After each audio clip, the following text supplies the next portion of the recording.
Selamat datang di Bataknesia Channel.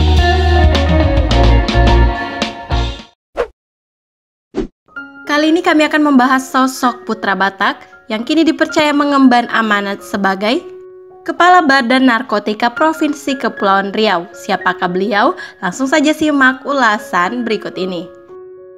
Sebelum lanjut, jangan lupa subscribe, like, dan share ya, agar kami lebih semangat memberikan informasi tentang budaya Batak dan juga tokoh-tokoh Batak yang menginspirasi kita semuanya.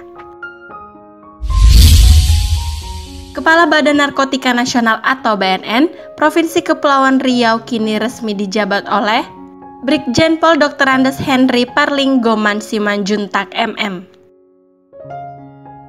Beliau menggantikan Kepala BNN Kepulauan Riau sebelumnya, yakni Brigjen Dr. Andes Richard Nainggolan MM MBA yang sudah bertugas di Kepulauan Riau kurang lebih 3 tahun.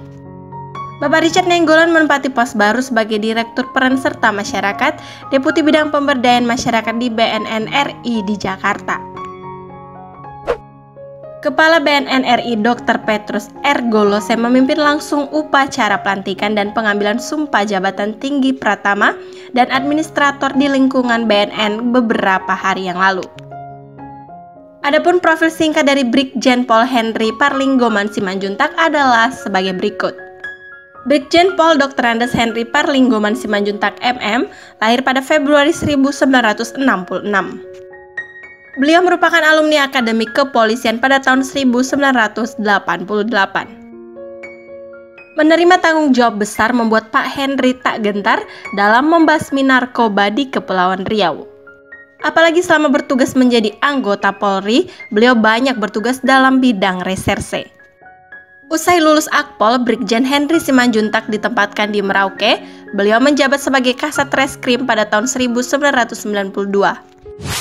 Pada tahun 2000, Pak Henry pun dipercaya sebagai Wakil Kepala Polresta Bogor. Saat menjabat sebagai Wakil Polresta Bogor, beliau diberi tanggung jawab untuk mengungkap perkara perampokan gaji karyawan sebanyak 7 miliar. Saat itu beliau berhasil menangkap pelakunya. Selama menjabat di bidang reserse, Pak Henry mengakui memiliki banyak pengalaman yang tak terlupakan dalam mengungkap perkara kejahatan, apalagi yang kasus menyita perhatian masyarakat. Saat menjabat sebagai Kepala BNN di Kalimantan Utara, beliau juga mengungkap kasus narkotika yang melibatkan oknum polisi. Sebelum menjabat sebagai Kepala BNN Provinsi Kepulauan Riau, tentunya Brigjen Henry Simanjuntak pernah memegang jabatan strategis di tubuh Kepolisian Republik Indonesia, yakni sebagai berikut. Wadir Reskrim Polda Banten, Penyidik Utama TK 3 Dit 4 atau Narkoba Bareskrim Polri, Direskrimsus Polda Jambi, Kabak Infotek Rojian Bang Lem Dikpol Polri, Direskrimum Polda Papua, Analisis Kebijakan Madya Bidang Pidum Bareskrim Polri, Kasubdit 3 Ditipit Narkoba Bareskrim Polri, Kepala BNNP Kalimantan Utara. Selamat bertugas di tempat yang baru buat Bapak Brigjen Pol Dr. Andes Henry Parlinggoman Simanjuntak. Semoga sukses dan sehat selalu. Horas dan Molete.